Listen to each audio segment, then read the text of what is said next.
The driver of the truck, which crashed into a minibus on Monday, killing 4 persons, was today slapped with several charges and remanded to prison.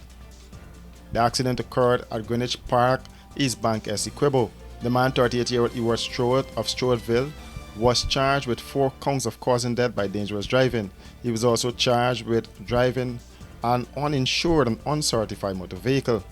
Strode appeared in the Lenora Magistrates Court before Magistrate Zemela Ali Sipol, where he was not required to plead to the indictable offense of causing death by dangerous driving. He was, however, granted bail in the sum of $20,000 for the summary charges of driving an uninsured and uncertified vehicle. He will return to court on March 27th. The 4 dead in that accident are minibus driver Vernon Powell, 72-year-old Margaret Kennedy, 57-year-old Olga Reddy, and 40-year-old Elvis Charles. It was reported that Strode swerved from a car and ended up in the path of the minibus, resulting in the smash-up. Several other persons were injured in the accident.